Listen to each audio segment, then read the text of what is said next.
Welcome to CultureBanx Game Changers, everyone, where we are bringing you the most interesting companies and the bosses behind them that are truly changing the game. I'm Corey Hale. And I'm Ruth Umo. Today we're talking with the boss who's building the Etsy for diverse business owners. First though, let's get into the digital artisan market. It's a very interesting market. When you think about Etsy, as you referenced earlier, which is all about like handcraft sort of markets, and you compare that to some of the bigger e-commerce players in the space like Amazon, which you're not really finding specific things. I mean, granted, I do like 2-day delivery, but sometimes you want things that are very curated, right? Absolutely. Highly curated. At least for me, when I'm shopping for different things, I love to shop small businesses. I like to shop from artisans and people that are making very unique items, just so you know, when I'm walking around with my New York City drip, it's just, you know, all me. Dripping. Yeah. Now, Black businesses in the U.S., they're opening at a rapid pace and they're thriving. So what do you think it is about the e-commerce platform that's really attractive to people of color? I think Black people in general, we're always on our phones. Do you know that, especially when it comes to teenagers, African American teenagers actually that population has the biggest, or they are the biggest percentage users of mobile phones. Okay. So there's always mobile first. And then especially when you look across social media, Black adults are the largest social media users across Facebook, Instagram, and Twitter. And there's a reason that we're so digital first, which actually, if I may harken back to something one of our game changers told us a couple of episodes ago, harkening back to Africa. I'm not going to go all the way back to 1685 like he did, but I'm going to go back a little bit just to the continent, because Africa itself is a mobile first continent, right? So people aren't necessarily going into stores. They're not necessarily going into traditional banking, right? It's all done mobile first. And I think that is part of like intrinsic, like in our blood, as they like to say. We like this mobile first and this digital environment. Absolutely. And I also think the barriers to entry are just lower on digital platforms, right? You don't have to put up money up front for brick and mortar stores and things of that nature. So it just really democratizes the small business sector. No, it definitely does. Well, Ruth, we don't want to keep our people waiting too much longer, right? No, we won't. Next up, everybody, story retelling. Stay with me on the hyphen. Say, Corey, why are you talking so slow? I'm not talking slow. I'm just trying to give it to you the way you need it. Story retelling with the CEO of OneKin right after this. Make sure you stick with us on CultureBanx Game Changers.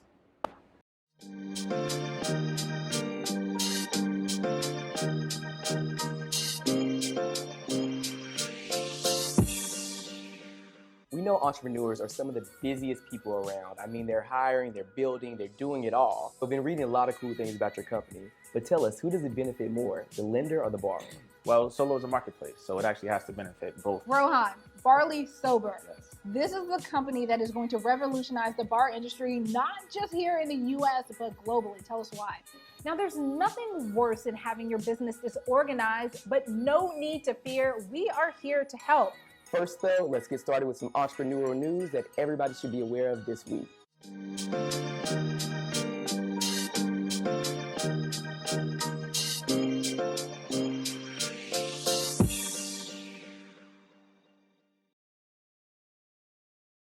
Welcome back to Game Changers. If you want to shop for products built by people like you, then our next guest has you covered. Joining us now is Marvin Francois, CEO of OneKin.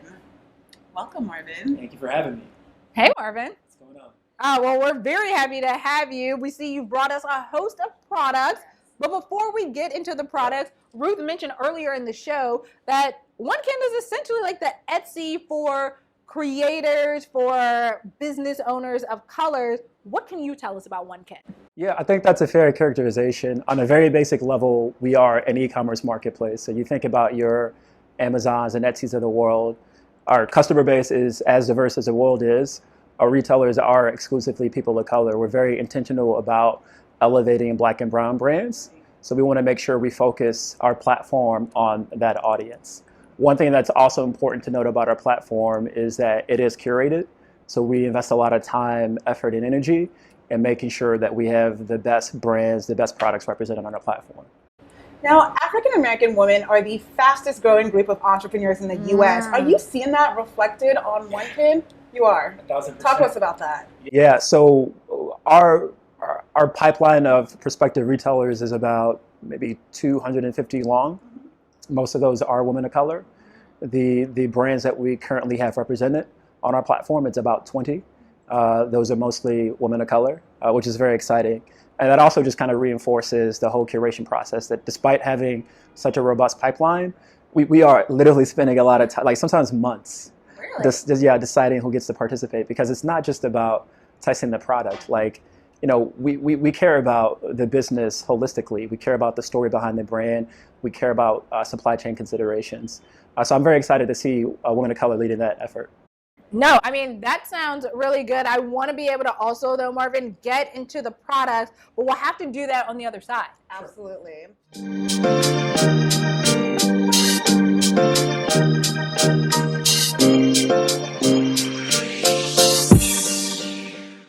Joining us now is Rebecca Allen, CEO of Rebecca Allen Shoes. Thanks so much for having us and joining us with us. Thanks for having me. Hi. All right, let's go back a little bit to just really tell our viewers what Squad is, how they can grow their squad, and what this really means for authentically connecting with others. Way back during my time in the Obama administration, we talked about healthcare, particularly from the Obamacare and a lot of the rules and regulations. What about, the ability to take those online connections offline at scale?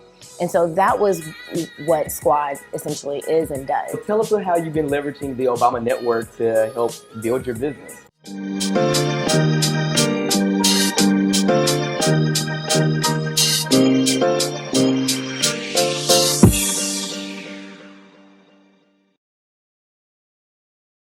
All right, everyone, we're back with Marvin Francois from OneKin, talking all things e-commerce and culture. Marvin, let's get straight to the e-commerce. Yeah.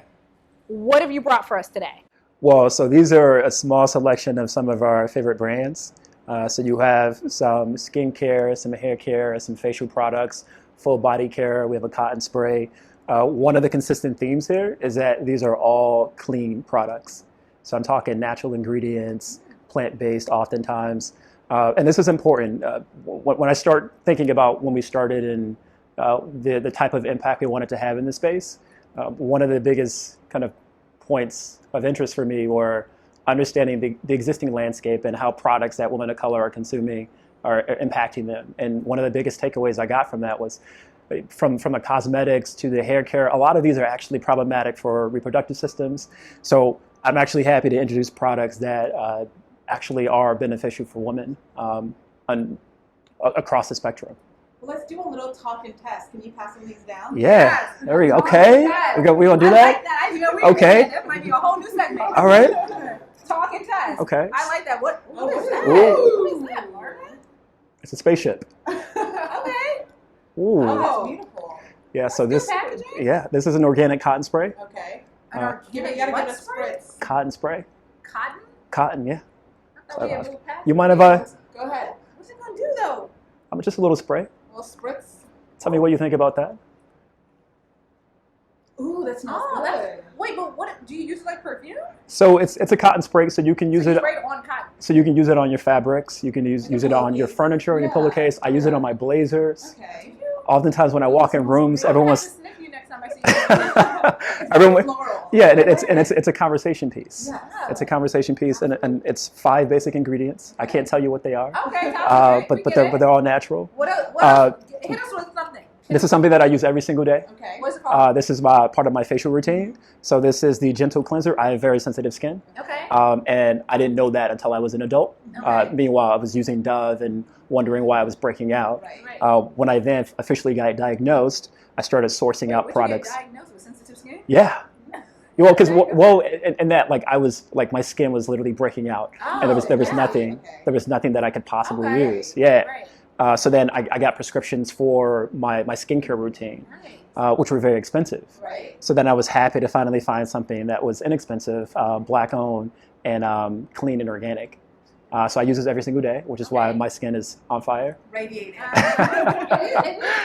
Thank you. I appreciate that. This is another one of our favorite ones. It's for kids. Yep. Kid friendly. Kid friendly. There you go. So a brown crayon project. So something for the hair, something for the body, something for bathing. Okay. So again, all natural, How clean. do you find your your retailers for OneKin? I know it's a long process, as Yeah. you referenced earlier, but how do you go about sourcing the vendors that can be on your platform? It varies. Our biggest kind of point of attracting vendors is through pop-up markets. So I would say 2017 and 2018 in particular were very popular with pop-up markets, where I think women of color in particular were very diligent about creating spaces for them to patronize each other and to elevate each other. So we would just kind of pop in saying, hey, this is dope. Can we participate? So we would literally buy up the entire shop, buy from everybody, and then take it back to our curation team. And then once they decided that the products were dope, then we would officially introduce the founder to our curation process beyond just testing the product, kind of unpacking their consciousness, understanding their supply chain considerations, understanding kind of their long-term plans for the brand, their scale-up strategy, things of that sort. Marvin, I like when you say things like unpacking consciousness. Yeah. The way that you just work that in so effortlessly into the conversation. Okay, everyone. Skincare, but make it woke. Right. I like that. That's exactly what the situation. Unpacking consciousness. Marvin, you need your own talk show. That is beyond fascinating. Everyone, that once again, Marvin Francois, CEO, founder of OneKin. Stick with us though, folks, because we have more advice when it comes to entrepreneurs on Game Changers right after this.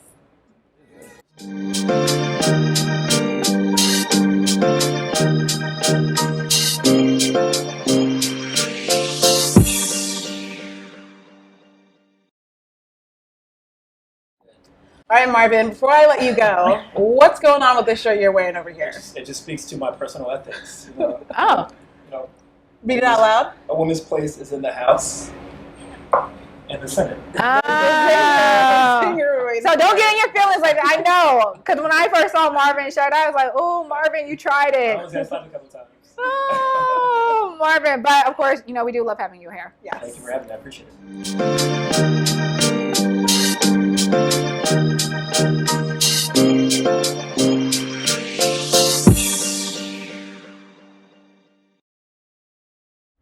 You're back with us on CultureBanx Game Changers. Now let's dip into our entrepreneur keys for e-commerce. Corey? All right, there are a lot of them. If you were sticking with us while we were talking to the wonderful Marvin Francois of OneKin, he really talked about the curation process, right? And what that means in order to differentiate not just what his platform is doing in the marketplace, but if you yourself are a vendor, a third-party seller, what it takes to unconsciously unpack or pack something up, as he said, in his speech. And that's so vital and important, because when you don't have the right products, whether that be actual clothing, retail, skin care, facial products, healthcare stuff that's really been curated for you by people like you, you know, you're really not as well connected to the products that can really help to rejuvenate you. And I always say, as someone who grew up with like a couple skin issues and really had to find dermatologists that look like me and find products that were made by people like me, it becomes very fascinating. Oh, which just reminds me, Ruth, and this is a shout out to our upcoming CultureBanx story, is that L'Oreal, you know, the beauty brand, they actually just awarded 3 African scientists major grants to do research specifically on dark skin tones. That's phenomenal. Because the majority of skin tone or product testing is done on lighter Caucasian skin tones and not on darker skin tones. And it's actually very, very fascinating. So there's a market, and it's also because, you know, a continent like Africa, specifically a country like Nigeria, is projected to have the fastest growth population in the next 10 years. Absolutely. And what's so great about OneKin in particular is that the CEO tests all the products. So you really get that buy-in from the top, and it's really something that he stands behind. It was fantastic having him on set today. I'm Ruth Umo, and this is Corey Hale. Make sure to check out all the savvy business news specifically for the culture at CultureBanx.com. And thanks so much for getting enlightened with some e-commerce shopping gems with Marvin Francois of OneKin. Yeah, and make sure you catch all of our CultureBanx shows either on Roku, on YouTube, or specifically on CultureBanx.com. Until then, everybody, keep building for the culture, and of course, you can hang back out with your girls next week. See ya.